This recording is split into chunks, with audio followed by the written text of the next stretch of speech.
Hello andarki, welcome to Tara IAS, Think IAS, Think Tara. Na peru Vaishnavi and I welcome you all to the Hindu analysis session for 25th of December 2025. So let's start the discussion without any further delay. So before getting into the video, let me give you a small announcement. So మనం general studies foundation 2027 కోర్స్ని launch చేయడం జరిగిందనమాట. So the main agenda of this particular program ఏదైతే ఉంటుందో, this is the paid initiative అండి. This particular program is a 2 years comprehensive program for the absolute beginners, right? ఈ పర్టికులర్ ప్రోగ్రాంలో there will be a zero miss guidance. So టోటల్గా చాలా స్ట్రక్చర్డ్గా సైంటిఫిక్గా plan చేసిన ప్రోగ్రామ్ అనమాట. ఇందులో మీరు ఫస్ట్ 6 monthsలోనే మీ టోటల్ ఫౌండేషన్ని కంప్లీట్ చేస్తారు. And this will be dealt in a very crisp and also exam oriented way. Okay, the extra things and the time waste kind of things will not be dealt in the classes. Okay, so మీకు time waste అవ్వదు, సైంటిఫిక్గా design చేశారు. And also ఇంకొకటి ఏంటి అని అంటే exam oriented ప్రాసెస్లో జరుగుతుంది, రైట్? సో ఎగ్జామ్కి ఎంతైతే నీడ్ ఉందో అంత మాత్రమే మనం ఈ క్లాసెస్లో డీల్ చేసుకుంటాము. అండ్ మీరు డెఫినెట్గా దీన్ని ఫాలో అయితే okay, so you'll have a guaranteed success అనమాట. ఎందుకనంటే అంత సైంటిఫిక్గా ఈ పర్టికులర్ ప్లాన్ని డిజైన్ చేయడం జరిగింది. ఓకే, ప్రాపర్ ర్యాషనాలిటీ అనేది ఉంది పర్టికులర్ ప్రోగ్రామ్ వెనక. So people will take 2 years, 3 years or 4 years of time. Sometimes they'll take more time to clear UPSC because of misguidance that is surrounding around them. So kabatti adanta eliminate chesi by eliminating the clutter around this particular preparation చాలా సైంటిఫిక్గా student oriented మేనర్లో and మీరు ఇంటి నుంచి ఇంటి బయట అడుగు పెట్టకుండా చదువుకునే ప్రిపరేషన్ ప్రాసెస్ ఇందులో ఉంటుంది. సో మీరు లక్షలు ఖర్చు పెట్టాల్సిన అవసరం లేదు. దిస్ ఇస్ 50,000 కోర్స్ అనమాట. సో ఫస్ట్ 30 స్టూడెంట్స్కి ఎర్లీ బర్డ్ ఆఫర్ అనేది ఉంటుంది. You can call to this number 6305955532 అనే నెంబర్కి కాల్ చేసి you can enquire about this particular course. So this will come with the life time validity. So Sairam sir personal mentorship అనేది మీకు దొరుకుతుంది and hand holding approach అనేది ఉంటుందన్నమాట. Sir ప్రతి స్టెప్లో మీకు గైడ్ చేస్తారు. సో ఈ పర్టికులర్ బ్యాచ్ అనేది 9th of December నుంచి 2025 నుంచి స్టార్ట్ అవుతుంది. I show you the time table also how it is going to start. So this is for the ambitious once, you know, who know they meant for this particular exam. Okay, so they meant for more అనుకునే ప్రతి స్టూడెంట్కి ఈ particular programme అనేది help అవుతుంది. And also you can go in to the taraIAS.com and you can basically explore this particular platform where you can see our rankers and also ఇంకొకటి ఏంటి అని అంటే అక్కడ మీకు మన క్రెడెన్షియల్స్ అండ్ ఆల్సో మన దగ్గర ఉన్న కోర్సెస్ ఇన్ఫర్మేషన్ అదంతా మీకు కనిపిస్తుంది. You can explore this particular website also. Let me show you the time table నా. సో మీరు ఇది మ్యాక్రో షెడ్యూల్. నేను ఇంతకుముందు చెప్పినట్టు 9th December నుంచి మనం స్టార్ట్ చేస్తున్నాం కదా. So for the first 6 months ఈ పర్టికులర్ ప్లాన్ అనేది ఉంటుంది. And detailed video already Sairam sir చేశారు. You can watch that video for the full information. So ఇక్కడ జస్ట్ నేను అప్డేట్ మాత్రమే ఇస్తున్నాను. సో మీరు చూసుకున్నట్టయితే డిసెంబర్ నుంచి జాన్ 2026 మధ్యలో geography, disaster management, world history, ancient, medieval and art and culture లాంటి subjects. And order of placing అనేది కూడా చాలా సైంటిఫిక్గా ప్లేస్ చేయడం జరిగిందనమాట. సో మీరు చూసుకుంటే you can see the geography. So geography related aspects అర్థమైనప్పుడు, హిస్టరీ రిలేటెడ్ ఆస్పెక్ట్స్ అయినప్పుడు we can interlink many other subjects అనమాట. So for example world history concepts అనేవి they are very much helpful for us to understand the IR, right? So it will helpful for the GS4 also. అలా మనకు సైంటిఫిక్గా place చేయడం జరిగింది. So కాబట్టి ఇక్కడ మీకు గైడెన్స్ అనేది దొరుకుతుంది. You can join this particular course if you want. For more information నేను ఆల్రెడీ నెంబర్ మెన్షన్ చేశాను కాబట్టి you can call and you can enquire about this particular course. Okay, so with this ఇంకొక చిన్న course announcement చూసేసి we can start the video.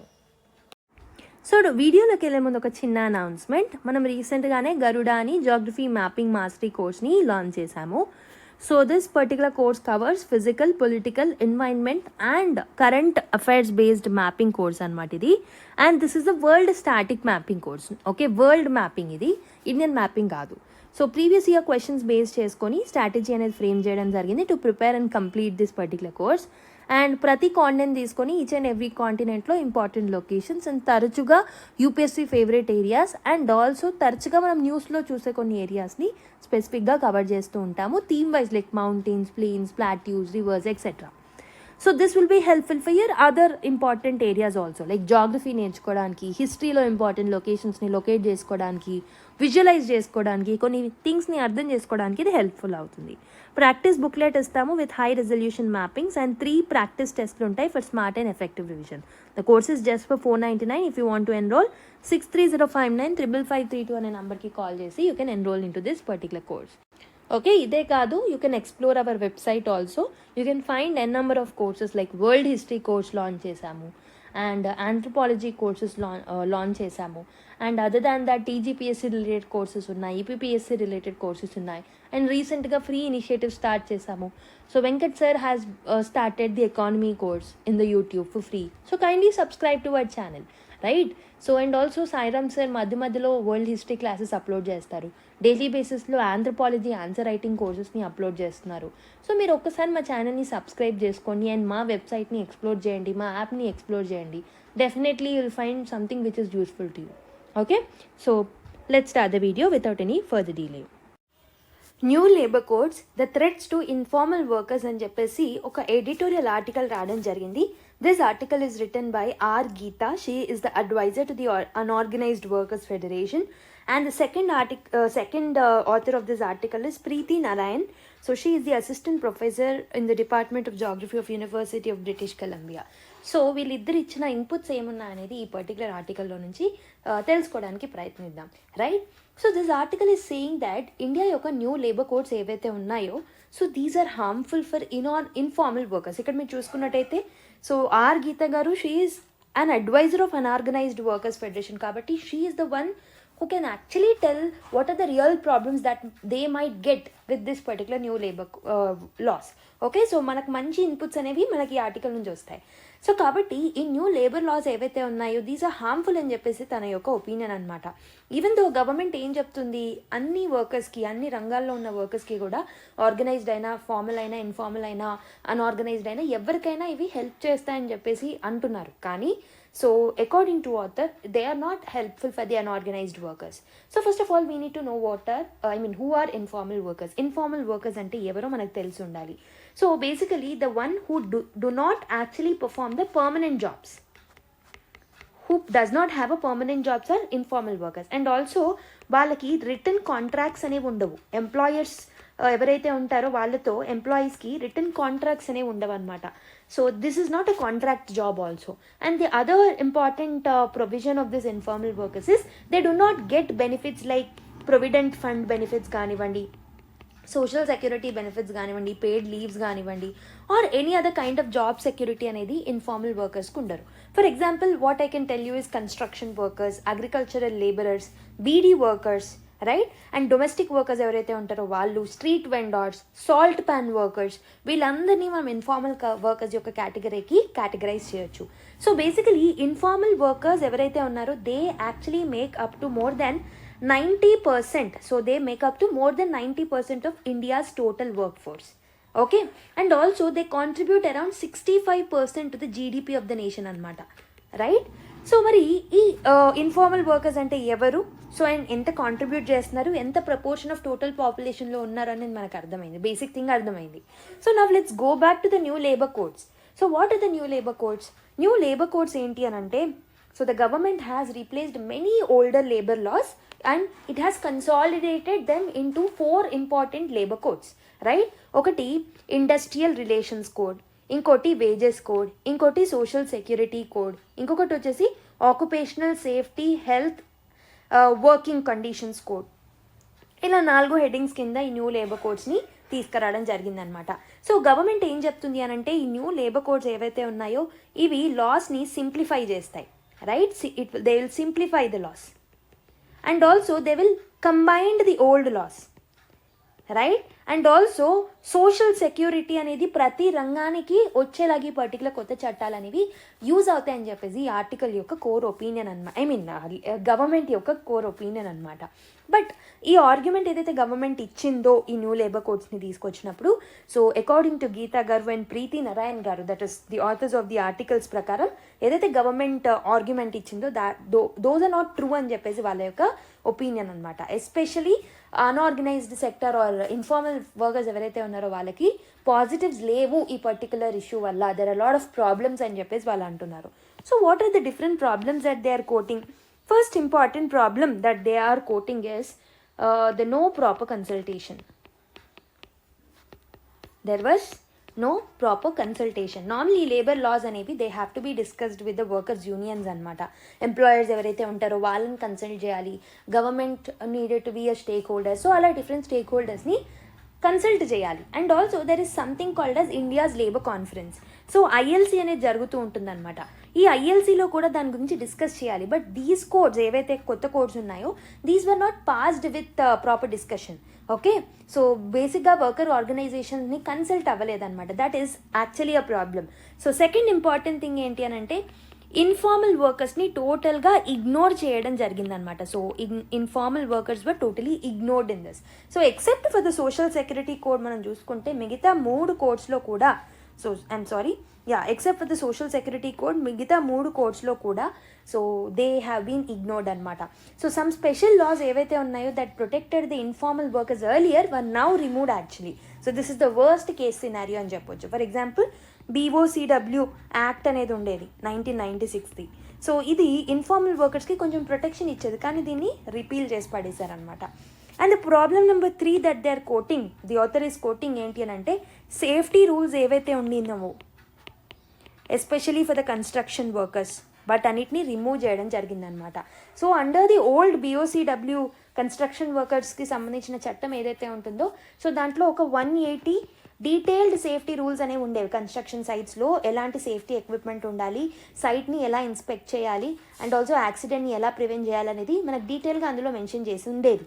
కానీ ప్రస్తుతం ఏంటి అని అంటే ఈ OSHWCC ఓకే ఈ పర్టికులర్ 4వ కోడ్ ఏదైతే ఉంటుందో ఈ రూల్స్ అన్నిటినీ మిస్ చేసేసింది అనమాట. వాటన్నిటిని ఇంక్లూడ్ చేయలేదు. And also this is more dangerous because construction work అనేది చాలా చాలా రిస్కీగా ఉంటుంది. చాలామంది వర్కర్స్ కన్స్ట్రక్షన్ యాక్టివిటీలో చనిపోతూ ఉంటారు and they get injured every year. కాబట్టి వాళ్ళ ప్రొటెక్షన్ని మనం ఎన్షూర్ చేయాలి అని అంటే వీటన్నిటిని ఇంక్లూడ్ చేయాల్సిందనమాట ఈ కొత్త లేబర్ లాస్లో. బట్ ఇంక్లూడ్ చేయలేదు. That is the problem again. Fourth important thing ఏంటి అని అంటే సో ఇన్స్పెక్షన్ని ఆన్లైన్ మోడ్లోకి తీసుకొచ్చారు instead of offline or physical so inspection. So earlier ఏంటి అని అంటే లేబర్ ఇన్స్పెక్టర్స్ ఎవరైతే ఉంటారో వాళ్ళు ఫిజికలీ వర్క్ ప్లేసెస్కి వెళ్ళి ఇన్స్పెక్ట్ చేసేవాళ్ళు అనమాట. కానీ ఈ కొత్త లేబర్ చట్టాల ప్రకారం online or web based inspections అనేవి జరుగుతూ ఉంటాయి అనమాట. That is a problem. మరి ఆన్లైన్లో ఇన్స్పెక్షన్స్ చేయడం వల్ల ఎలాంటి ప్రాబ్లం అని అంటే రియల్గా అక్కడ సేఫ్టీ కండిషన్స్ ఎలా ఉన్నాయి మనకు ఆన్లైన్లో తెలియకపోవచ్చు. And minimum wages and safety violations అనేవి మనం ప్రాపర్గా నోటీస్ చేయలేకపోవచ్చు ఆన్లైన్లో చేసుకోవడం వల్ల. So and this also breaks the international labour law యొక్క కన్వెన్షన్ నెంబర్ 81ని బ్రేక్ చేస్తుంది. So which India has actually agreed upon to follow, but అది కూడా వైలేట్ అవుతుంది అనమాట. సో ఇలా డిఫరెంట్ ప్రాబ్లమ్స్ అనేవి ఉన్నాయి. And also there is another problem number 5 that is mentioned in this article is occupational diseases. వీటి గురించి ఎలాంటి మెన్షన్ లేదనమాట. These are being ignored. Informal workers ఎవరైతే ఉన్నారో they suffer from serious work related diseases like silicosis అని, right, construction సైట్స్లో cancer వస్తూ ఉంటుంది agriculture వర్కర్స్కి because వాళ్ళు పెస్టిసైడ్స్ని యూజ్ చేస్తూ ఉంటారు కాబట్టి. Sometimes they also get kidney diseases, skin diseases, eye diseases, okay, especially salt pan వర్కర్స్కి. కాబట్టి వాళ్ళ కోసం మనం ప్రొటెక్షన్స్ని తీసుకురావాలి అండ్ ఈ ఆక్యుపేషనల్ డిసీజెస్కి సంబంధించిన మెజర్స్ని మనం తీసుకురావాలి. కానీ ఈ న్యూ లేబర్ కోడ్స్లో ఈ పర్టికులర్ థింగ్ని సీరియస్గా అడ్రస్ చేయలేదన్నమాట. Okay, it does not talk about the treatment, identification or rehabilitation of this particular thing. And ఇది కూడా ILO యొక్క కన్వెన్షన్ నెంబర్ 161ని వైలేట్ చేస్తుంది. So basically 161 convention of ILO ఏం చెప్తుంది అని అంటే గవర్నమెంట్ డ్యూటీ ఏంటి అని అంటే it must protect the workers and వాళ్ళ యొక్క ఆక్యుపేషనల్ హెల్త్ని మెయింటైన్ చేయాలని. బట్ అది వైలేట్ అవుతుంది. సో ప్రాబ్లమ్ నెంబర్ 6 ఏంటి అని అంటే there is no health coverage. Informal వర్కర్స్కి ఎలాంటి హెల్త్ కవరేజ్ని మెన్షన్ చేయలేదు, right. So formal workers they may get some health benefits by employment state insurance. కానీ సో ఇన్ఫార్మల్ వర్కర్స్ ఎవరైతే ఉన్నారో వాళ్ళకి ESI అనేది రాదు, ఎంప్లాయ్మెంట్ స్టేట్ ఇన్సూరెన్స్ అనేది రాదనమాట. సో లేదా ఏదైనా ఆల్టర్నేటివ్ హెల్త్ ప్రొటెక్షన్ ఉందా ఈ న్యూ సిస్టంలో అంటే వాళ్ళకి అది కూడా లేదనమాట. సో ఒకవేళ వాళ్ళు if they fall sick due to work వాళ్ళకి క్లియర్ రెస్పాన్సిబిలిటీ అనేది లేదు. ఎవరు ఆ పర్టికులర్ బాధ్యత తీసుకుంటారు అనే రెస్పాన్సిబిలిటీ ఇందులో మెన్షన్ చేసలేదు. ప్రాబ్లం నెంబర్ 7 ఏంటి అని అంటే వెల్ఫేర్ ఫండ్స్ అనేవి దే ఆర్ మిస్సింగ్ అనమాట ఈ కొత్త చట్టాల్లో.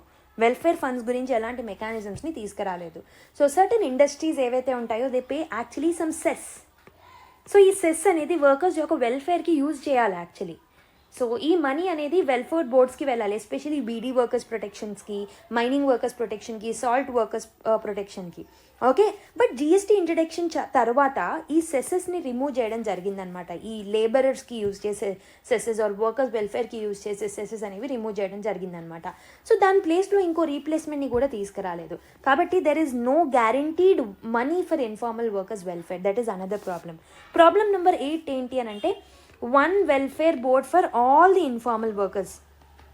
ఒకే వెల్ఫేర్ బోర్డ్ని తీసుకొచ్చారు for all the informal workers. So social security code ఏదైతే ఉంటుందో, సో సోషల్ సెక్యూరిటీ కోడ్లో భాగంగా ఒక సింగిల్ వెల్ఫేర్ బోర్డ్ని తీసుకురావడం జరిగిందనమాట for all unorganised workers. So it's create a problem because informal workers అనేవాళ్ళు ఒక పర్టికులర్ సెక్టార్లో ఉండరు, they are from different sectors. కాబట్టి ఒక్కొక్క సెక్టార్లో ఒక్కొక్క type of risk and needs అనేవి వాళ్ళకు ఉంటాయి. కాబట్టి వాళ్ళకి సెక్టర్ స్పెసిఫిక్ వెల్ఫేర్ బోర్డ్స్ ఉంటే బాగుండేది. ఎర్లియర్ అలానే ఉండేది, but now so they were all bat under only one specific welfare board అనమాట. That creates a problem again. Problem number 9 ఏంటి అంటే there is a threat to Tamil Nadu welfare boards also. So what is this Tamil Nadu welfare boards? So ఇనీషియల్గా ఎలా ఉండేదంటే Tamil Nadu use to have 39 sector specific welfare boards అనమాట. So and also తమిళనాడులో వాళ్ళకంటూ manual workers act అని ఇలాంటి స్ట్రాంగ్ లాస్ అనేవి ఉండేవి. సో దానివల్ల అక్కడ ఉన్న ఇన్ఫార్మల్ వర్కర్స్కి కూడా పెన్షన్ వచ్చేది, మెటర్నిటీ అసిస్టెన్స్ అనేది వచ్చేది, ఎడ్యుకేషన్లో హెల్త్లో హెల్ప్ అనేది వచ్చేదన్నమాట. కానీ కొత్త చట్టంలో ఇలాంటి క్లాస్ లేకపోవడం వల్ల తమిళనాడు ఏదైతే ఉంటుందో it is hesitant to actually replace those laws with the security code. Right, that is another problem. Problem number 10 చూద్దాం. రైట్, ప్రాబ్లం నెంబర్ 10 చూసినట్టయితే so there is a risk for the construction workers fund also. Construction workers ఎవరైతే ఉంటారో వాళ్ళ ఫండ్కి కూడా so రిస్క్లు అనేవి ఉన్నాయి. లైక్ కన్స్ట్రక్షన్ వర్కర్స్కి వెల్ఫేర్ ఫండ్స్ అనేవి they are collected over years. So almost 1 lakh crore worth money అనేది కలెక్ట్ చేస్తూ ఉంటారు.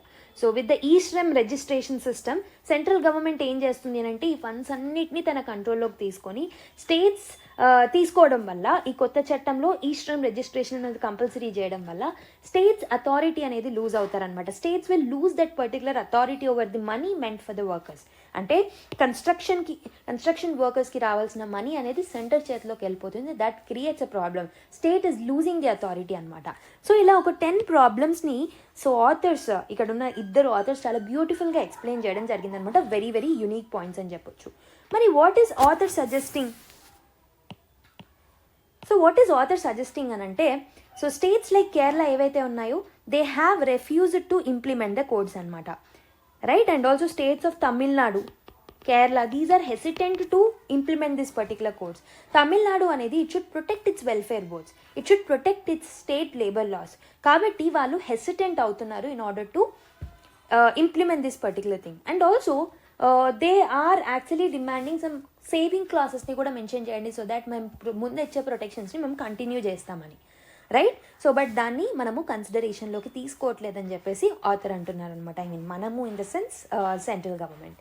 Right, so that was about the problems that are there with the new labour codes and also problems some states are facing with respect to the new labor codes. So that was about this particular article. I hope you have understood. So ఏం లేదు, the core message of this particular article ఏంటి అని అంటే so even though government says that new labour codes ఏవైతే ఉన్నాయో so informal వర్కర్స్కి కూడా help అవుతాయని చెప్పినప్పటికీ వాళ్ళకి ప్రాపర్ సేఫ్టీ ప్రొటెక్షన్స్ లేవు, హెల్త్ ప్రొటెక్షన్స్ లేవు, వెల్ఫేర్ బోర్డ్స్ని ప్రాపర్గా తీసుకురాలేదు, అండ్ గ్యారంటీడ్ ఫండ్స్ కూడా వాళ్ళకి ప్రాపర్గా లేవన్నమాట. So the article is warning that people ఎవరైతే who work the hardest and who form the majority of the Indian work force so వాళ్ళు they should not be pushed in to this particular insecurity. So వాళ్ళ కోసం proper measures government తీసుకురావాలని చెప్పేసి authors are actually warning the government indirectly. Right, I hope you have understood. Next article, magnetic moment, India must not undermine green compliance in its clean energy transition అని చెప్పేసి ఈ article రాయడం జరిగిందనమాట. So ఈ article అనేది it is about rare earth magnets, clean energy and why India must not weaken environmental rules while trying to become self reliant అనేది మాట్లాడారనమాట. So you might not understand, let me break down each one in a very detailed way so that మీకు సింపుల్గా అర్థం చేయడానికి ప్రయత్నిస్తాను. Right. So why rare earths matter in clean energy అనేది మనం తెలుసుకుందాం ఫస్ట్. సో రేర్ ఎర్త్ అనేది clean ఎనర్జీలో ఎందుకు ఇంపార్టెంట్ అనేది మనం తెలుసుకుందాం. సో రేర్ ఎర్త్స్ ఏవైతే ఉన్నాయో, రేర్ ఎర్త్ ఎలిమెంట్స్ ఏవైతే ఉన్నాయో, so basically now we're not using them in large quantities, but a very few of them are absolutely critical అనమాట క్లీన్ ఎనర్జీ టెక్నాలజీస్లో మనం వాడుకోవడానికి. ఫర్ ఎగ్జాంపుల్ ఈవీ మోటార్స్లో మనం యూజ్ చేస్తూ ఉంటాం వాటిని, విండ్ టర్బైన్స్లో యూజ్ చేస్తూ ఉంటాం, అడ్వాన్స్డ్ ఎలక్ట్రానిక్స్లో కూడా వాటిని యూజ్ చేస్తూ ఉంటాం.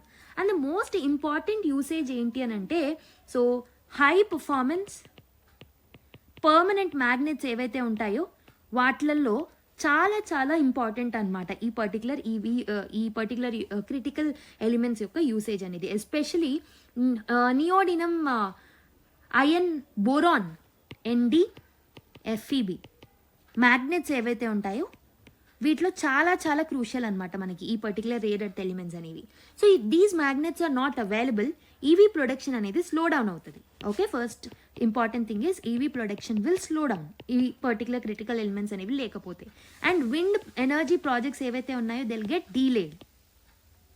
And entire clean energy supply chains ఏవైతే ఉంటాయో, so clean energy supply chains they'll get disrupted అనమాట. So the problem is not all rare earths, but కొన్ని ఇంపార్టెంట్ రేర్ ఎర్త్స్ ఏవైతే ఉంటాయో అవి మ్యాగ్నెట్ మేకింగ్లో మిగతా వాటిల్లో చాలా చాలా ఇంపార్టెంట్, సో దట్ మనం ఈవీని ప్రొడక్షన్ చేయొచ్చు. అండ్ దాంతోపాటు విండ్ ఎనర్జీ ప్రాజెక్ట్స్ని ఎక్కడ సో డిస్రప్షన్ లేకుండా మనం ముందుకు తీసుకోవచ్చు. Even entire clean energy supply చైన్స్లో కూడా అవి చాలా చాలా ఇంపార్టెంట్ అవుతాయి అనమాట. So the problem is not all rare earths, but only about few rare earths which are very very important. So but real problem of supply chain ఏంటి అని అంటే, okay, the real problem of the rare earth element ఏంటి అని అంటే it is about supply chains అనమాట. అంటే so rare earths అనేవి ఎందుకు ఇంపార్టెంటో చెప్పాను, why few rare earths are very important అని చెప్పాను. Now let's see the real problem of rare earths ఏంటి అని అంటే, it is not about climate goals. Real problem is not about climate goals. The real problem of the rare earths is about the supply chains. Supply chain issues అనేవి ఉన్నాయన్నమాట. Right, the world already agrees that clean energy అనేది మనం ఈ clean energy transition చేయాలి అంటే rare earth అనేది చాలా చాలా important. But the real question ఏంటి అని అంటే, can countries build reliable and affordable supply chains? నిజంగా సప్లై చైన్స్ని అఫోర్డబుల్గా అండ్ రిలయబుల్గా మనం డెవలప్ చేయొచ్చా without repeating the environmental damage or pollution or weak governance ఏదైతే ఉందో వాటన్నిటినీ చూస్తూనే, అవన్నిటినీ రిపీట్ చేయకుండా మనము ఈ సప్లై చైన్స్ని ఎన్షూర్ చేయొచ్చా? ఓకే, గ్రీన్ ట్రాన్సిషన్ అనేది it should not create new dirty industries elsewhere, we know, right? So green transition చేయడం వల్ల మిగతా వాటి దగ్గర డర్టీ ఇండస్ట్రీస్ అనేవి డెవలప్ కావద్దు. కాబట్టి నిజంగా మనం సప్లై చైన్స్ని యాక్చువల్లీ డిస్రప్షన్ లేకుండా ప్రాపర్గా, రిలయబుల్గా, అఫోర్డబుల్గా, అవైలబుల్గా మనం తీసుకురావచ్చా అనేది రియల్ క్వశ్చన్ అనమాట. So but the problem is supply chain is very very hard to maintain. ఎందుకనంటే China is the country which still dominates the rare earth elements, right? So many people are thinking that mining అనేది చాలా key issue అని. But ఈ ఆర్టికల్లో ఏం చెప్తున్నారు అంటే, chemical refining ఏదైతే ఉంటుందో, okay, so many think mining is the issue, but the article says it's not mining. Chemical refining ఏదైతే ఉంటుందో, రేర్ ఎర్త్స్ని రిఫైన్ చేసే ప్రాసెస్ ఏదైతే ఉంటుందో ఇది వెరీ ఇంపార్టెంట్ దాన్ మైనింగ్ అని చెప్పేసి ఈ ఆర్టికల్లో అంటున్నారు. సో రిఫైనింగ్ ఎందుకు చేస్తూ ఉంటాము? ఓకే, బేసికలీ రిఫైనింగ్ అనేది, ఫర్ ఎగ్జాంపుల్ ఆయిల్ రిఫైనింగ్ ఎందుకు చేస్తాము? క్రూడ్ ఆయిల్ని రిఫైన్ చేస్తే మనకు ప్రాపర్గా ఆయిల్ వస్తుంది కదా. ఇన్ ద సేమ్ వే మనం ప్రాపర్గా యూజ్ చేయాలంటే దాన్ని మనం రిఫైన్ చేసుకోవాల్సిన అవసరం అయితే ఉంటుంది. సో మైనింగ్ కన్నా ఎక్కువగా మనకు వెరీ ఇంపార్టెంట్ స్టెప్ ఏంటి అంటే కెమికల్ రిఫైనింగ్ అనమాట. కాబట్టి ఒక పర్టికులర్ కంట్రీకి రేర్ ఎర్త్ డిపాజిట్స్ ప్రాపర్గా ఉండాలి. And also, it need to have a technology to refine them. So ఇక్కడ ప్రాబ్లం ఏంటి అని అంటే, most of the countries doesn't have rare earth deposits. ఒకవేళ ఉన్న వాటిని వాళ్ళు ఇంకా ఫైండ్ అవుట్ చేయలేదు. ఒకవేళ ఫైండ్ అవుట్ చేసినా వాళ్ళ దగ్గర ప్రాపర్ రిఫైనింగ్ టెక్నాలజీ లేదు. But China is dominating in all of them అనమాట. So China is controlling the refining process, it is controlling the resources, stores అనేవి చాలా ఉన్నాయి, and it is controlling the magnet production, and it is also controlling the mining. ప్రతి సెక్టార్లో అది dominate చేస్తుంది rare ఎర్త్స్కి సంబంధించి. ఈవెన్ ఈ పర్టికులర్ సిచ్యువేషన్లో ఏవైతే కంట్రీస్ లైక్ ఇండియా మనం చూసుకుంటే అసలు మనకి డిపాజిట్సే కనిపించట్లేదు. బట్ చైనా దగ్గర డిపాజిట్స్ ఉన్నాయి, మైనింగ్ చేస్తుంది, రిఫైనింగ్ చేస్తుంది, అండ్ ఆల్సో మ్యాగ్నెట్ని కూడా ప్రొడక్షన్ చేస్తుంది. And it is processing, it is dominating in the processing sector also. Okay, so that is a problem. So చాలా రిసోర్స్ అనేది ఒకే పర్టికులర్ కంట్రీ మీద కాన్సన్ట్రేట్ అవ్వడం అనేది that is creating a problem for the proper and reliable supply chain అనమాట. మరి India అనేది why it is focusing on magnets and why we're not focusing on mining? మనం మ్యాగ్నెట్స్ మీద ఎక్కువగా ఫోకస్ చేస్తున్నాము and we're putting less focus on mining అనమాట. ఎందుకు?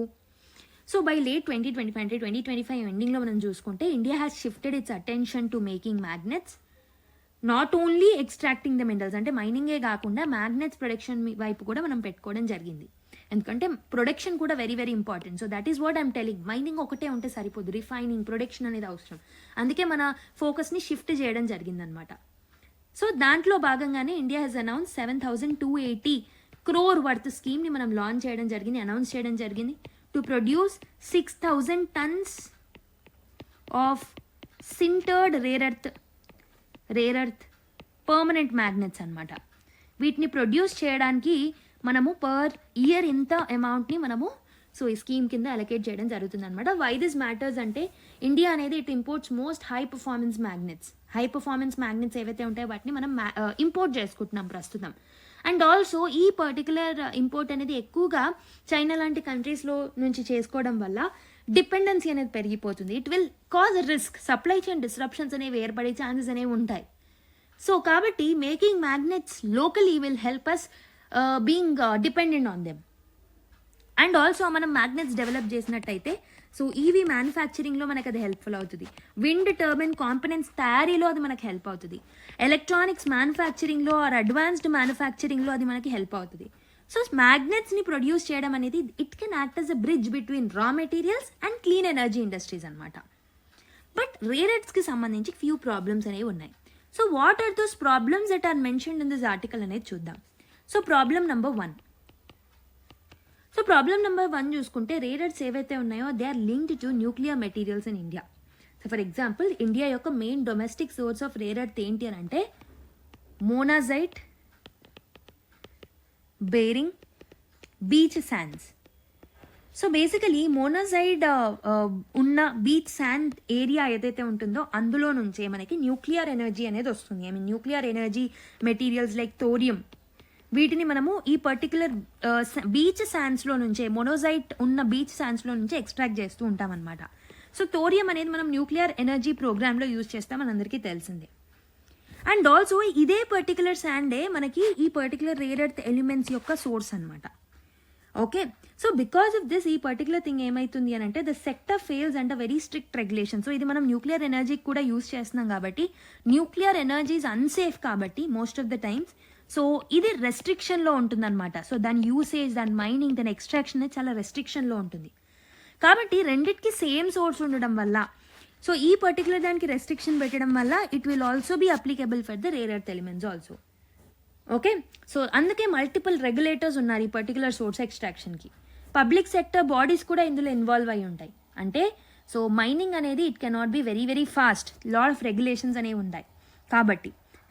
And ఇంకొకటి ఏంటి అని అంటే వేస్ట్ మేనేజ్మెంట్ అనేది చాలా చాలా ఎక్స్ట్రీమ్లీ కేర్ఫుల్గా చేయాల్సిన అవసరం అయితే ఉంటుందన్నమాట. అండ్ ఆల్సో లోకల్ కమ్యూనిటీస్ ఏవైతే ఉన్నాయో they must be involved very seriously.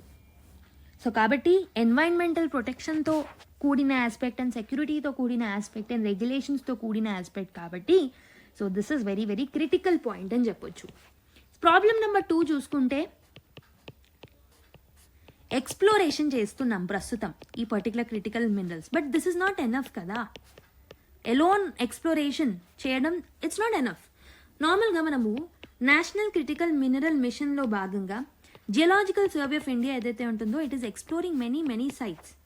So 2031 వరకు కూడా ఇది ఎక్స్ప్లోర్ చేస్తూనే ఉంటుంది. బట్ ఫైండ్ చేసిన డిపాజిట్స్ ఏవైతే ఉంటాయో this is only the first step. So వాటిని ఫైండ్ అవుట్ చేసి అక్కడ సపరేట్గా ప్లాన్స్ని డెవలప్ చేయాలి, మ్యానుఫ్యాక్చరింగ్ కెపాసిటీని డెవలప్ చేయాలి. ఓకే, సో ఇవన్నీ ప్రాసెస్ అనేది ఉంటుంది. So this is just a first step and this is not enough. దాంతోపాటు మిగతా స్టెప్స్ని కూడా మనం కన్సిడర్ చేయాలి. దానికోసం మనం ప్రాపర్ రెగ్యులేషన్స్ని తీసుకురావడం, దానికోసం ప్రాపర్ ఫండింగ్ ఇవ్వడం, ఎన్ఫోర్స్మెంట్ లాస్ని తీసుకురావడం అనేది very very important. And problem number 3 ఏంటి అని అంటే there is very weak midstream capacity. First of all midstream capacity అని తెలవాలి అని అంటే మిడ్ స్ట్రీమ్ అంటే ఏంటో మనకు తెలియాలి, right? So midstream is nothing but midstream is about processing, it is about refining, it is about magnet manufacturing, వీటన్నిటిని midstream అంటాం అనమాట. సో మన ఇండియా దగ్గర ఈ పర్టికులర్ మిడ్ స్ట్రీమ్ కెపాసిటీ అనేది చాలా వీక్గా ఉంది అని చెప్పేసి ఆథర్ అంటున్నారు అనమాట. టు ఫిక్స్ దిస్ మనం ఏం చేయాలి అని అంటే magnet manufacturing must be done very financially viably, మనం దాన్ని చేయాల్సిన అవసరం అయితే ఉందన్నమాట. Okay, and also EV makers and electronic firms ఎవరైతే ఉన్నారో they must give some long term purchase commitments. Okay, and also banks కూడా ఇలాంటి సెక్టార్స్కి ప్రాపర్గా క్యాపిటల్ అండ్ లెండింగ్ అనేది చేయాలి by treating them as a safe sectors. And also ఇండియాకి innovation అనేది మెనీ కేసెస్లో చాలా చాలా ఇంపార్టెంట్ అనమాట.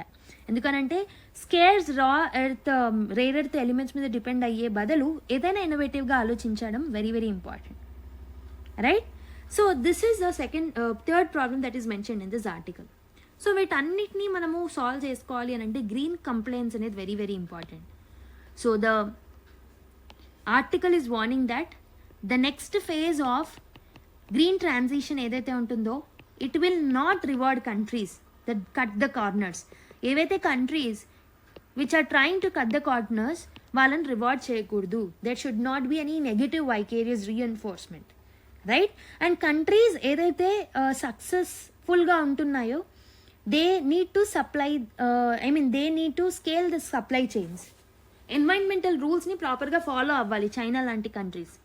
Okay, so instead of concentrating those whole resources in that particular one country, so ఆ risk ni spread చేయాల్సిన అవసరం అయితే ఉంటుందన్నమాట. ఓకే, సో ఒకవేళ ఇండియా అనేది ఎన్వైరన్మెంటల్ సేఫ్ గార్డ్స్ని, కమ్యూనిటీ కన్సర్న్స్ని, వేస్ట్ మేనేజ్మెంట్ని ఇగ్నోర్ చేస్తే క్లీన్ ఎనర్జీ అనేది it will lose its moral and environmental credibility అనేది ఉండదు. ఓకే, సో మన దగ్గర ఆల్రెడీ ఇండియా దగ్గర పాలసీస్ ఉన్నాయి, స్ట్రాటజిక్ అవేర్నెస్ పాలసీస్ మనం తీసుకొచ్చాం, ఫినాన్షియల్ అనౌన్స్మెంట్స్ అనేవి ఉన్నాయి.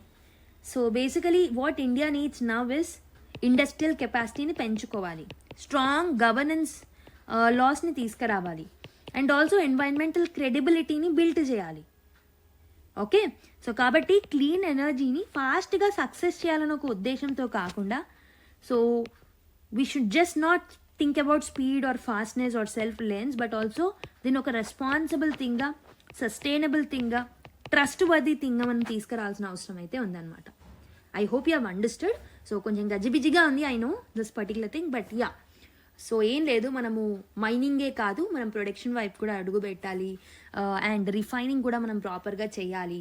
దాంతోపాటు క్లీన్ ఎనర్జీ ట్రాన్సిషన్స్ చేసేటప్పుడు ఏవేవైతే చర్యలు మనం తీసుకోవాలో మనం డిస్కస్ చేసుకున్నాం అంతే. Okay, so that was about this particular article. Next article, why manufacturing has lagged in India అని చెప్పేసి ఒక ఆర్టికల్ రాయడం జరిగిందనమాట. సో ఈ ఆర్టికల్లో ఏం ఎక్స్ప్లెయిన్ చేస్తున్నారు అంటే ఇండియా యొక్క మ్యానుఫ్యాక్చరింగ్ సెక్టర్ ఏదైతే ఉంటుందో సో మిగతా కంట్రీస్తో పోలిస్తే లైక్ చైనా, సౌత్ కొరియా లాంటి కంట్రీస్తో పోల్చినప్పుడు it did not comparatively grow well.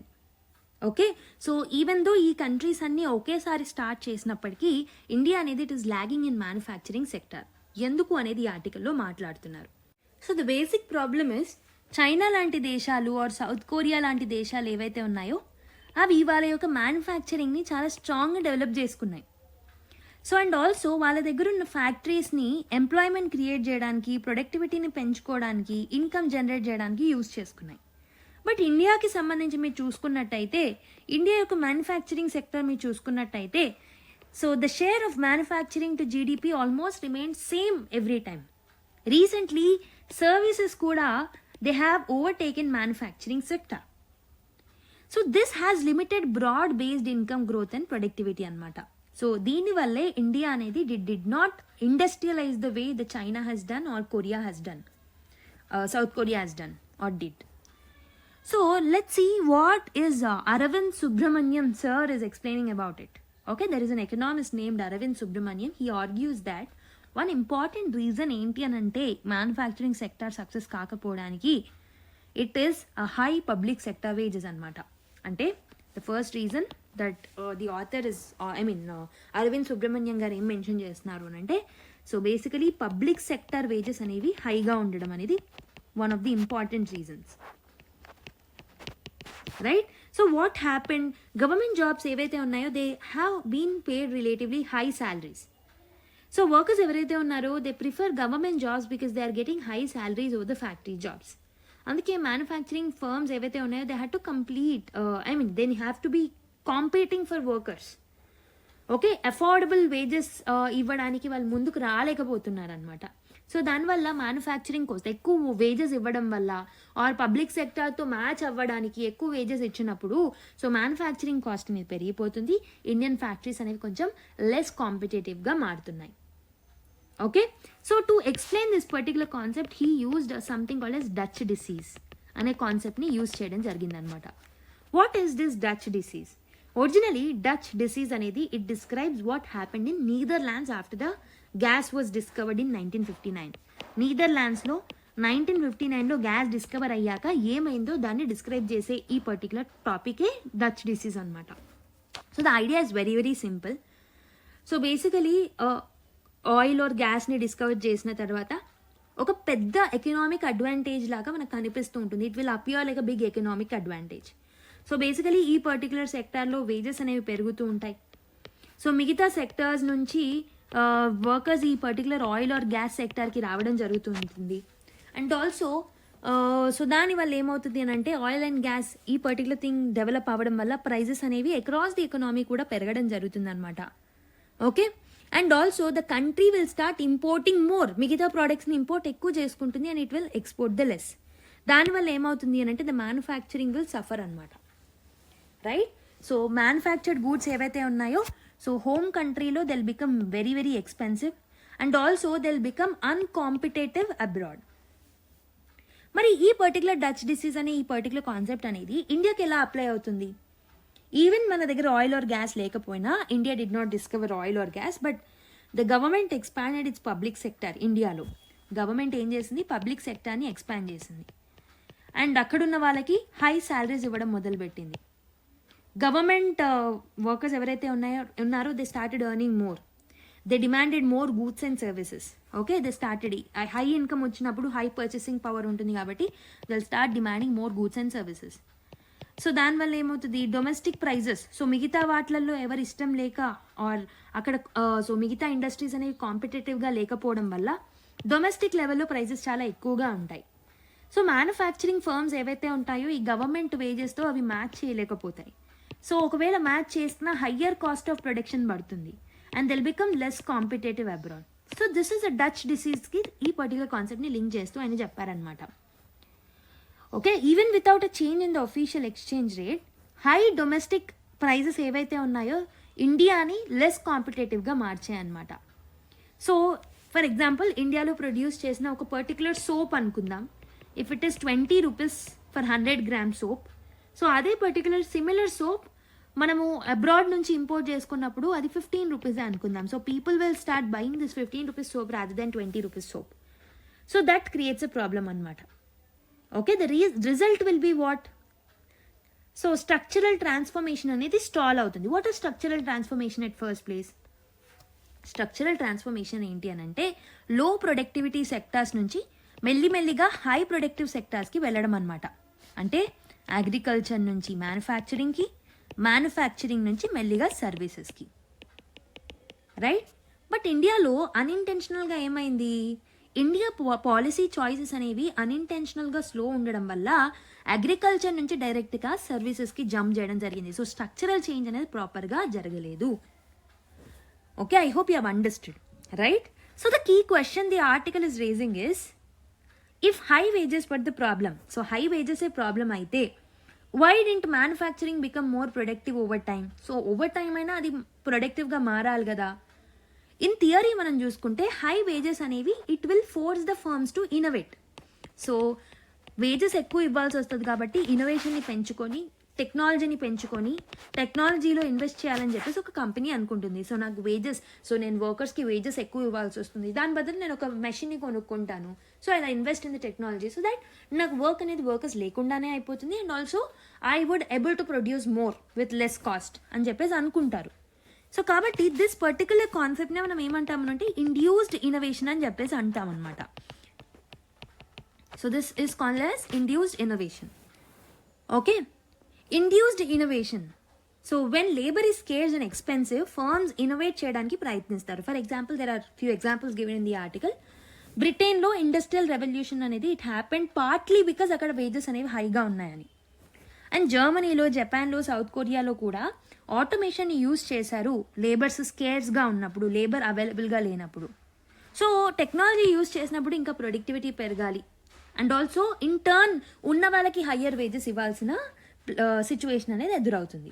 So the question now becomes is, why did Indian manufacturing not allow this path? మరి ఈ ఇండ్యూస్డ్ ఇన్నోవేషన్ని మనం తీసుకొచ్చుంటే అయిపోయేది కదా. సో ఇక్కడ ప్రాబ్లం ఏమైంది అని అంటే, ఇండియన్ కేసులో technology was a missing link. టెక్నాలజీని మనం తీసుకురాలేకపోయాం. సో ఇండియన్ మ్యానుఫ్యాక్చరింగ్ సెక్టర్ అనేది did not invest enough in the technology. So instead of upgrading, it relied on cheap labour or abundant labour. ఎవరైతే ఆల్రెడీ చీప్ లేబర్కి కూడా పనిచేసే వాళ్ళు ఉన్నారో వాళ్ళ మీద డిపెండ్ అవ్వడం జరిగిందనమాట. దీనివల్ల ఏమైంది, టెక్నాలజీ పెరగకపోవడం వల్ల, ఇన్నోవేషన్ పెరగకపోవడం వల్ల ప్రొడక్టివిటీ లాస్ అనేది జరిగింది, రైట్? అండ్ ఆల్సో వేజెస్ అనేవి స్టిల్ లోగానే ఉన్నాయి. అండ్ మ్యానుఫ్యాక్చరింగ్ సెక్టర్ అనేది కాంపిటేటివ్గా గ్రో కాలేకపోయింది. Even the service sector shows the same issue. India యొక్క సర్వీస్ సెక్టార్ చూసుకుంటే, especially IT and software sectors మీరు చూసుకున్నట్టయితే, so they grew very rapidly. Service sector అనేది ఇండియాలో చాలా ఎక్కువ గ్రో అయింది, మనందరికీ తెలిసిందే. And service sector is one of the advantages sector to India, మనకు తెలిసిందే. కానీ ఎంట్రీ లెవెల్ శాలరీస్ ఏవైతే ఉన్నాయో in major IT companies, they have barely increased since 2000s. Even privatization అయినా, మార్కెట్ ఎక్స్పాండ్ అయినా, వేజెస్ అనేవి అంతే ఉన్నాయి అండ్ స్టాగ్నేట్ కూడా అయ్యాయి. This shows that growth did not translate into better incomes for most of the workers. And the other important question that ఈ పర్టికులర్లో ఏం address చేస్తున్నారు అంటే, ఆర్ ఇండియాస్ టెక్ కంపెనీస్ ఎవరైతే ఉన్నారో నిజంగా అవి టెక్నాలజికలేనా? So the article is questioning that whether ప్రస్తుతం ఉన్న modern Indian technological companies tech companies ఏవైతే ఉన్నాయో, are they truly technology driven? నిజంగా టెక్నాలజీ డ్రివెన్ కంపెనీస్ ఏనా ఇవి? ఫర్ ఎగ్జాంపుల్ స్విగ్గీ, జొమాటో, బ్లింకిట్, ఓలా, ఈ కంపెనీస్ చూసుకుంటే they still rely on cheap labour. They do not significantly increase the productivity through technology. Just టెక్నాలజీని applications ఫామ్లా, అప్లికేషన్స్లో, మొబైల్ అప్లికేషన్స్లో ఆర్ యాప్స్లో మాత్రమే యూజ్ చేసుకుంటున్నారు. సో ఈ టెక్నాలజీ అనేది లేబర్ని ఆర్గనైజ్ చేయడానికి మాత్రమే యూజ్ అవుతుంది. But it did not replace or it did not come up with something a great innovation లాగా ఏం తీసుకురాలేదన్నమాట. ఓకే, నార్మల్గా ప్రైవేట్ సెక్టర్ గ్రోత్ మనం చూసుకుంటే, ప్రైవేట్ సెక్టర్ ఓవరాల్గా గ్రోతే అయింది.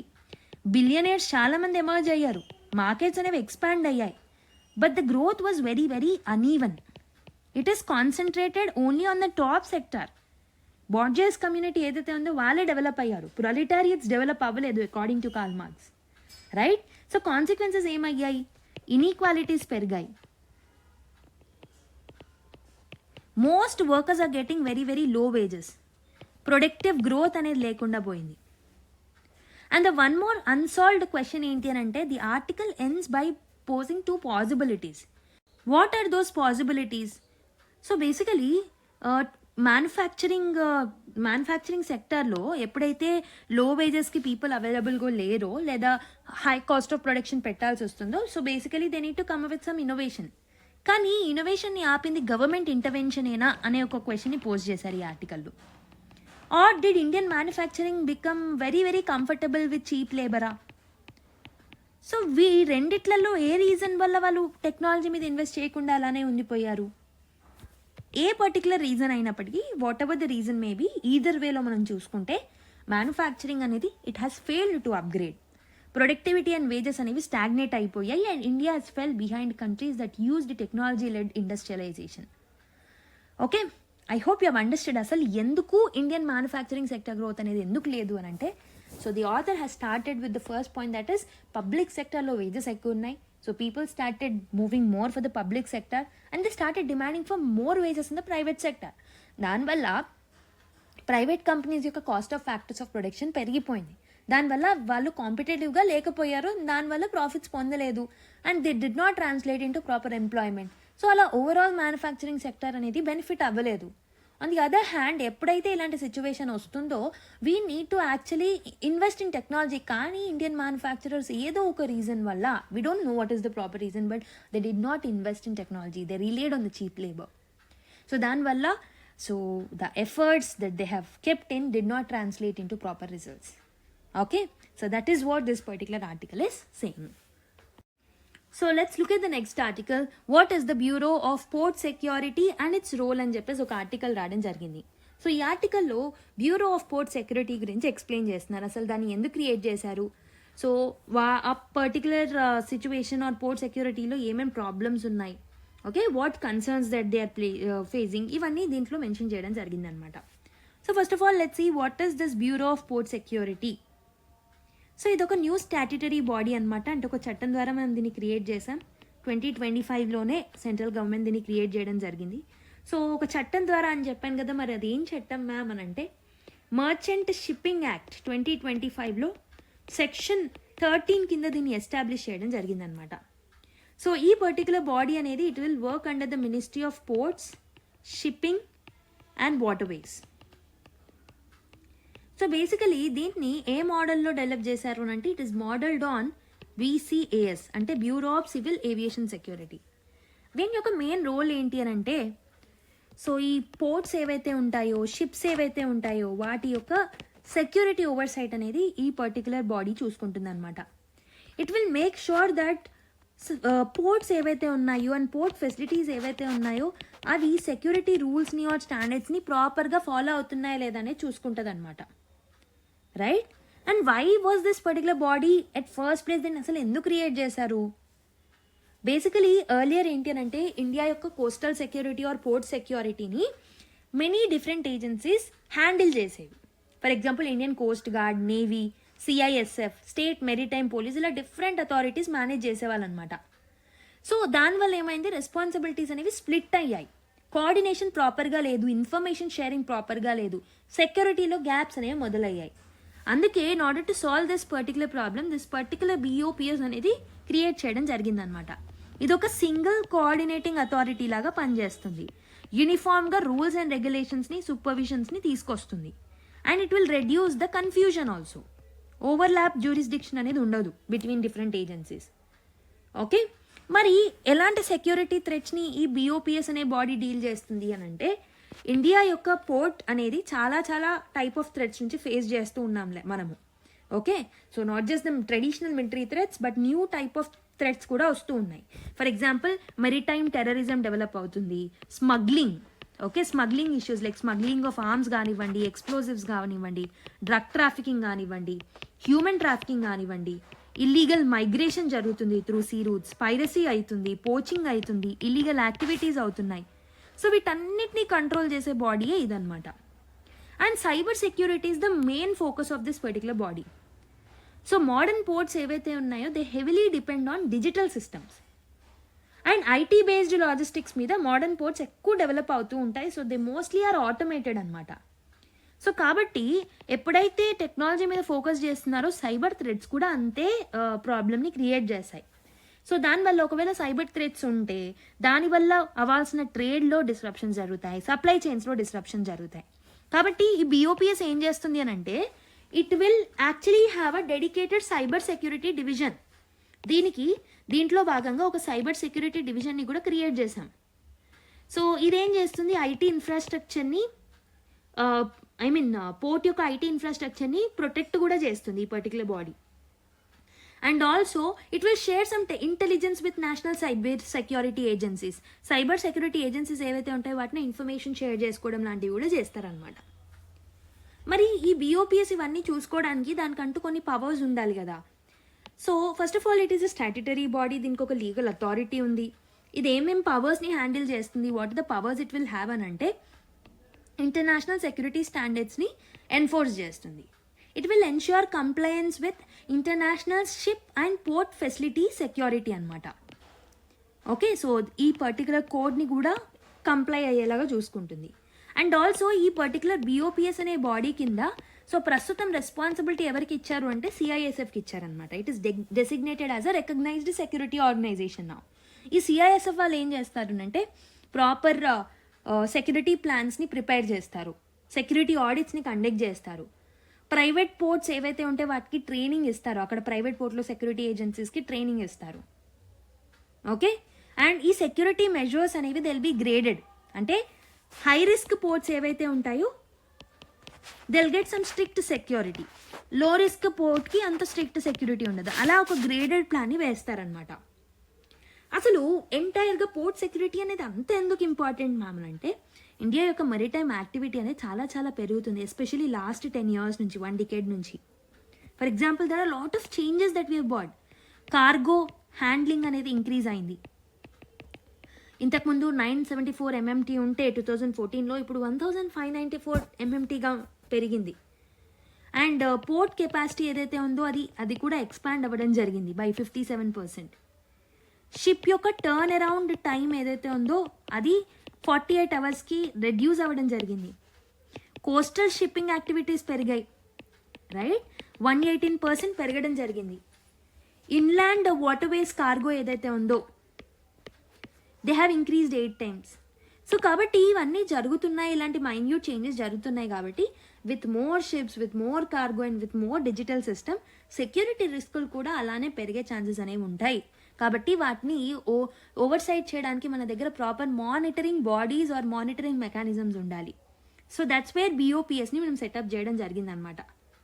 So in 2021 India has launched something called as maritime India vision 2030. దీని యొక్క కీ గోల్ ఏంటి అని అంటే so world class secure port ఇన్ఫ్రాస్ట్రక్చర్ని డెవలప్ చేయాలని. అందుకే ఇందులో భాగంగా ఈ BOPSని కూడా డిజైన్ చేశారు సో దట్ ఈ పర్టికులర్ విజన్ని BOPS సపోర్ట్ చేస్తుందని. So it will ensure that ports are safe, efficient and globally trusted. Okay, and మీరు చూసుకుంటే పోర్ట్ లాస్ని రీసెంట్ టైమ్స్లో మోడర్నైజ్ కూడా మనం చేసాం. ఎలా మోడర్నైజ్ చేసాం? In order to match maritime activity ఎలా అయితే గ్రో అవుతుందో దాన్ని మ్యాచ్ చేయడానికి old colonial era laws, so ప్రీవియస్గా తీసుకొచ్చిన కలోనియల్ ఎరా లాస్ని రీప్లేస్ చేసామన్నమాట with new major laws. For example Indian ports act 2025, so 1908 యాక్ట్ని దీన్ని రీప్లేస్ చేసాం. కోస్టల్ షిప్పింగ్ యాక్ట్ని తీసుకొచ్చాం 2025లో. మర్చెంట్ షిప్పింగ్ లెజిస్లేషన్ని తీసుకొచ్చాం. బ్యూరో ఆఫ్ పోర్ట్ సెక్యూరిటీ లెజిస్లేషన్ని తీసుకొచ్చాం. ఇవన్నీ ఏం చేస్తాయి? They'll help us in modernising the port యొక్క గవర్నెన్స్ని మోడర్నైజ్ చేయడానికి హెల్ప్ చేస్తాయి. లైసెన్సింగ్ని సింప్లిఫై చేయడానికి హెల్ప్ చేస్తాయి. They'll promote Indian shipping and also they'll encourage eco friendly sea transport. Ease of doing బిజినెస్ని ఇంప్రూవ్ చేస్తాయి. ఓకే, సో ఇందుకు ఇదంతా హెల్ప్ అవుతుంది అనమాట ఈ కొత్త చట్టాలు అనేవి. బట్ స్టిల్ ఫ్యూ క్రిటిసిజమ్స్ అనేవి స్టిల్ ఉన్నాయి. ఏంటి అని అంటే కోస్టల్ స్టేట్స్ ఏవైతే ఉన్నాయో they are showing some concerns. The main issue ఏంటి అని అంటే యూనియన్ గవర్నమెంట్ ఏదైతే ఉంటుందో they are getting more control over the state government and this is seen as a weakness of maritime federalism. And other criticisms ఏంటి అని అంటే port officers ఎవరైతే ఉన్నారో they have wide powers of inspection and దీనికి సంబంధించిన judicial safe guards కూడా ప్రాపర్గా mention చేయలేదు. ఓకే, కాబట్టి states are showing some concerns అనమాట. ఓకే, సో ఈ కన్సర్న్స్ అనేవి ఎందుకు అని అంటే కొత్త న్యూ పోర్ట్ లాస్ వచ్చాయి. Okay, so it's not just about BOPS but new port laws and మిగతావన్నీ కలిపి మనం చూసుకుంటే union government is having more power than the state government which is against the federalism అని చెప్పేసి వాళ్ళ యొక్క concern. Okay, I hope you have understand this article. Next article చూద్దాం. Dowry is a cross cultural evil says Supreme Court. So ఈ ఆర్టికల్లో ఏం discuss చేస్తున్నారు అని అంటే Supreme Court judgment on dowry గురించి. వేర్ సుప్రీం కోర్ట్ ఏం చేస్తుంది అని అంటే it has strongly condemned dowry. ఎందుకంటే it is a very deep rooted social evil. So women ఎవరైతే ఉన్నారో across all the communities and రిలీజన్స్ని ఇది హార్మ్ చేస్తుంది. కాబట్టి how the supreme Court has described dowry మరి. So the court has called dowry as a cross cultural evil. అంటే ఏంటి? Dowry అనేది it is not limited to one religion are one community. Dowry అనే ఈ particular thing అనేది it exist across different social and cultural groups in India. So court ప్రకారం ఏంటి అని అంటే డౌరీ అనేది it is closely linked to how society అనేది విమెన్ని value చేస్తుందనే దానికి క్లోజ్గా లింక్ అయిన ఒక కాన్సెప్ట్. విమెన్ని ఒక ఫినాన్షియల్ బర్డెన్గా ట్రీట్ చేయడం మొదలు పెడుతున్నారు, or women are been treated as a source of money for many. So వాళ్ళని ఒక ఈక్వల్ ఇండివిజువల్ లాగా ట్రీట్ చేయకుండా సోర్స్ ఆఫ్ మనీ లాగా లేకపోతే ఒక ఫినాన్షియల్ బర్డెన్ లాగా ట్రీట్ చేయడం మొదలవుతుంది. The judgment arose from a very tragic case. ఒక 20-year-old విమెన్ రీసెంట్గా చనిపోయారనమాట. So her parents could not meet the dowry demands. So dowry demands ఏంటి అని అంటే ఒక కలర్ టెలివిజన్ కావాలి, ఒక మోటార్ సైకిల్ కావాలి అండ్ 15,000 రూపీస్ కావాలని వాళ్ళ హస్బెండ్ సైడ్ ఫ్యామిలీ డిమాండ్ చేశారనమాట. సో ఈ కేసుని డీల్ చేసేటప్పుడు కోర్టు ఏం చెప్పింది అని అంటే her life was value to these value of these items. ఒక colour television, motor cycle and 15,000 rupees తన లైఫ్ యొక్క వాల్యూ.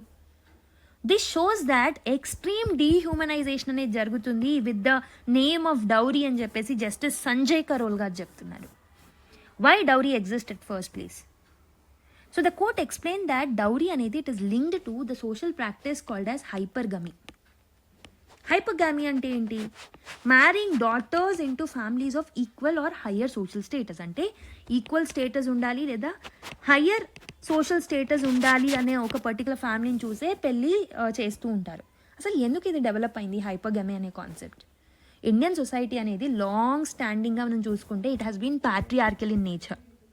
ఫ్యామిలీ లీనియేజ్ అనేది మెన్ ద్వారా లీనియేజ్ అనేది డెవలప్ అవుతూ ఉంటుంది. Families are believing that marrying daughters upwards would preserve or improve the social status. అంటే upward ఫ్యామిలీస్కి ఇచ్చినట్టయితే వాళ్ళ సోషల్ స్టేటస్ ఇంప్రూవ్ అవుతుంది, ఫ్యామిలీ యొక్క ఆనర్ ఎన్హాన్స్ అవుతుంది అని ట్రీట్ చేయడానికి చూస్తూ ఉంటారు. ఓవర్ టైం ఏమైంది అని అంటే డౌరీ అనేది ఒక సోషల్ స్ట్రాటజీగా మారింది. It also gained some religious and cultural approval. So why the law has not stopped dowry? మరి మనం లా తీసుకొచ్చామంటే yes there is a law that is existing. Dowry Prohibition Act అనేది ఉంది, 1961లో తీసుకొచ్చాం. ఇది జనరల్గా డౌరీని బ్యాన్ చేయాలి. బట్ ద కోర్ట్ ఏం అబ్జర్వ్ చేసింది అని అంటే డౌరీ స్టిల్ ఇన్ కంటిన్యూస్లో ఉంది. ఎందుకనంటే so in the name of gifts, in the name of customs, in the name of social expectations దీన్ని కంటిన్యూ చేస్తున్నారు. ఓకే, కాబట్టి people are avoiding this legal responsibilities. Dowry ఇవ్వద్దు అనే ఒక సెన్స్ని మర్చిపోతున్నారు. అందుకే ఈ సేమ్ ఎక్స్ప్లాయిటేటివ్ ప్రాక్టీస్ అనేది కంటిన్యూ అవుతుంది. And dowry is in conflict with the basic values of the constitution. It violates the constitutional article 14, equality before law.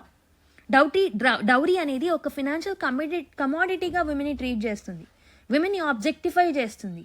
Okay, ఒక ఫినాన్షియల్ సోర్స్గా చూస్తుంది. డౌరీ అనేది it is a cross cultural evil అంటున్నారు. It is not restricted to Hindu families or so. Muslim ఫ్యామిలీస్లో ఉంటుంది, Christian ఫ్యామిలీస్లో కూడా ఉంటుంది. ఒక కాంపిటేటివ్ మ్యారేజ్ నెగోసియేషన్గా డౌరీ అనేది మారిందనమాట. Okay, so as a result women has become more financially vulnerable అని చెప్పొచ్చు, రైట్? ప్రాపర్టీ ఏదైతే ఉంటుందో the property which meant to empower them has ended up in control. Like ఏదైతే ప్రాపర్టీ వాళ్ళని ఎంపవర్ చేయాలో ఆ ప్రాపర్టీ అనేది హస్బెండ్ ఆర్ ఫ్యామిలీ చేతిలోకి వెళ్ళిపోతుంది అనమాట, right? So basically the judgment notes that Islam originally intended marriage rules to empower the women actually ఇస్లాంలో.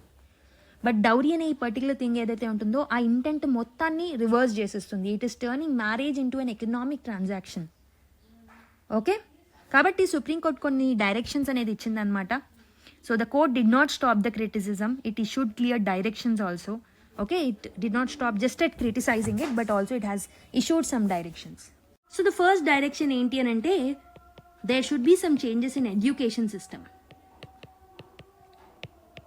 Entadi the court asked states and union governments to reform the schools and college curriculum. Teach that both partners in a marriage are equal and teach cheyandi. Spouse superior, ఒక particular spouse superior, ఒక particular husband dominant ఉండాలని ఒక సిచ్యువేషన్ని మార్చేయండి. ఈ social stigma ఏదైతే ఉంటుందో దాన్ని టోటల్గా ఎరేజ్ చేయండి, ఎడ్యుకేషన్ సిస్టంలో చేంజెస్ తీసుకురండి అని చెప్తున్నారు. డౌరీ ప్రొహిబిషన్ ఆఫీసర్స్ని అపాయింట్ చేయమని ఇంకో సజెషన్ ఇచ్చారు. డౌరీ ప్రొహిబిషన్ ఆఫీసర్స్ని ప్రతి స్టేట్లో మీరు ఇమీడియట్గా అపాయింట్ చేయండి. పబ్లిక్కి యాక్సెసిబుల్గా వాళ్ళ కాంటాక్ట్ డీటెయిల్స్ ఉండాలి అని చెప్పారు. మూడవ ఇంపార్టెంట్ థింగ్ ఇస్ పోలీస్ని, జడ్జెస్ని సెన్సిటైజ్ చేయండి, వాళ్ళని ప్రాపర్గా ట్రైన్ చేయండి దీనికి సంబంధించి. సో దాట్ వాళ్ళు బెటర్గా ఇన్వెస్టిగేట్ చేస్తారు, కేసెస్ని ప్రాపర్గా హ్యాండిల్ చేస్తారు. Fourth important thing is dowry కేసెస్ని ఫాస్టర్గా డిస్పోజ్ చేయండి. రైట్. అండ్ ఇంకొకటి ఏంటి అని అంటే హైకోర్ట్స్ ఏవైతే ద జడ్జిమెంట్ ఏదైతే ఉందో దాన్ని అన్ని హైకోర్ట్స్లో సర్క్యులేట్ చేశారు. దీన్ని ఫ్యూచర్ కేసెస్లో ఒక గైడెన్స్గా తీసుకురమ్మని చెప్పారు. Right. So the supreme court is making a broad point that dowry అనేది ఇది ఇల్లీగల్ మాత్రమే కాదు, ఇది unconstitutional, unjust and morally wrong అని బల్లగుద్దినట్టు సుప్రీం కోర్ట్ చెప్తుంది. కాబట్టి డౌరీని ఎండ్ చేయడం అనేది ఇట్స్ లీగల్ ఎన్ఫోర్స్మెంట్. దీనికోసం మనకి ప్రాపర్ లీగల్ ఎన్ఫోర్స్మెంట్ ఉండాలి, ఎడ్యుకేషన్ ఉండాలి, సోషల్ చేంజ్ ఉండాలి, and institutions should be accountable if there is any dowry. Okay, so I hope you have understood this article, a very beautiful article. Next article, ISRO's LVM-3 rocket launches largest commercial communication satellite అని ఒక article రాయడం జరిగింది.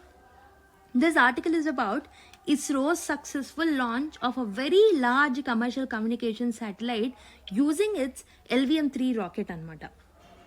So what exactly happened ante Wednesday roju ISRO Bluebird Block 2 satellite ni launch chesindi successful ga. Launch vehicle enti anante LVM-3, that is launch vehicle Mark 3. దీన్నే మనము Baahubali rocket అని కూడా అంటాం అనమాట.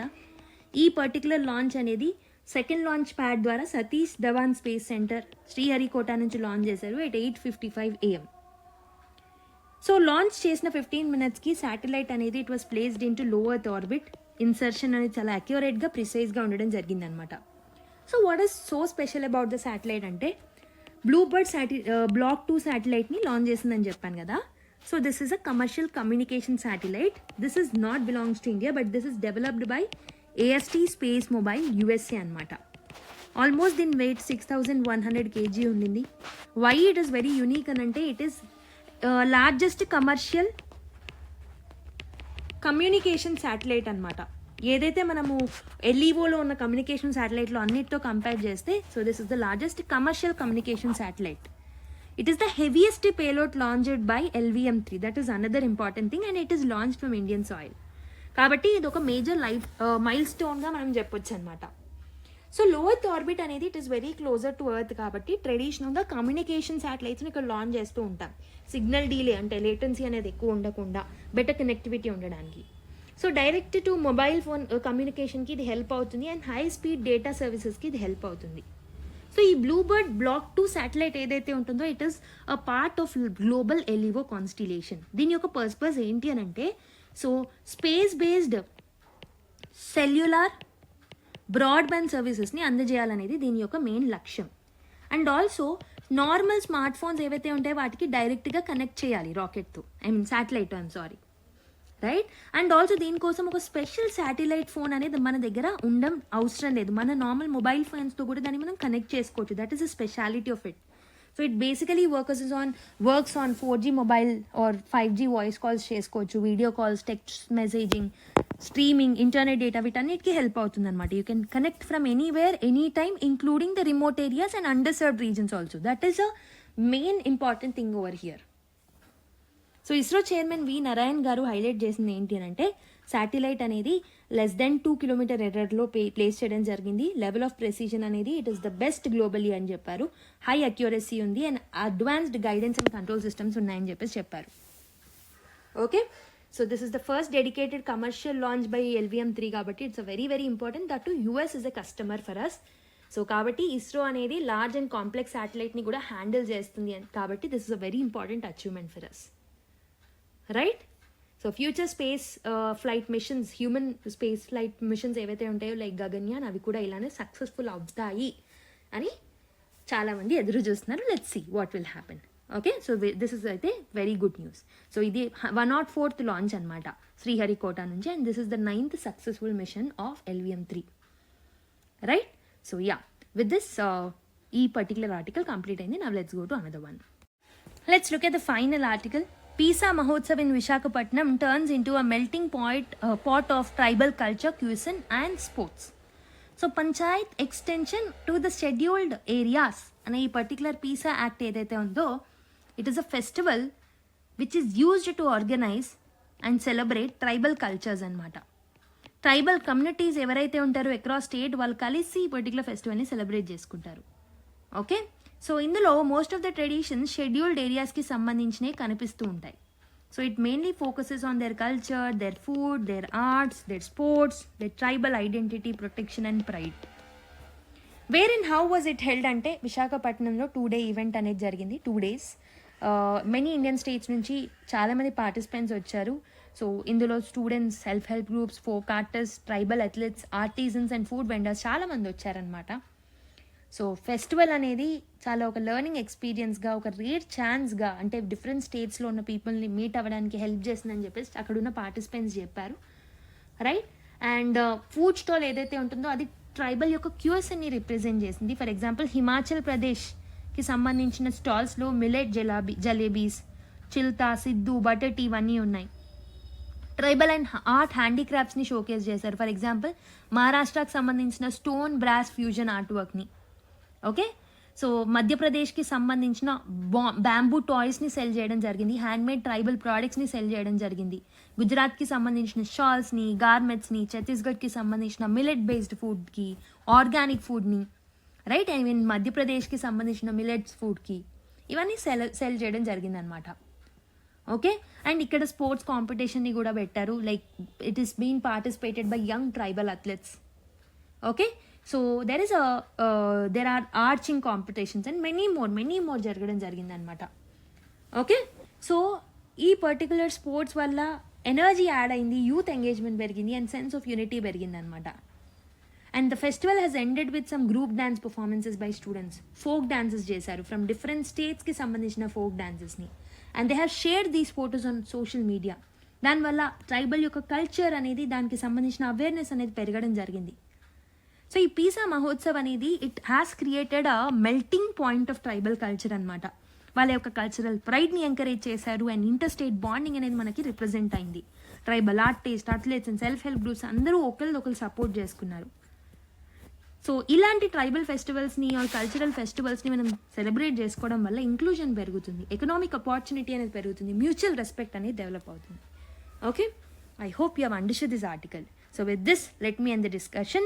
So there are few editorials. If you want, you can read. So topics అనేవి మళ్ళీ repeat అవుతున్నవి నేను మెల్లిగా అవాయిడ్ చేస్తాను. సో రిపీట్ అయ్యే టాపిక్స్ని మీరు జస్ట్ క్విక్గా చూసేసినా మీకు అర్థమైపోతుంది. New topics and new concepts ఏవైతే మనం ఎప్పుడు డిస్కస్ చేయలేదో వీటిని పిక్ చేసుకొని డిస్కస్ చేయడానికి ట్రై చేస్తూ ఉంటాను నేను ఎప్పుడు. ఎందుకంటే ప్రతి ఒక్క ఆర్టికల్ని మనము సో డైలీ డిస్కషన్స్లో చేయలేం, కానీ న్యూస్లో ఉన్న ప్రతి కాన్సెప్ట్ని ఏదో ఒక రోజు డిస్కస్ చేసేలాగా మాత్రం ప్రయత్నిస్తాను. Okay, so please like the video if you like it, give your feedback to the comment box and also please hype the video so that చాలా మందికి అది రీచ్ అవుతుంది. So let's meet in the next class. Until then take care and keep smiling. All the best.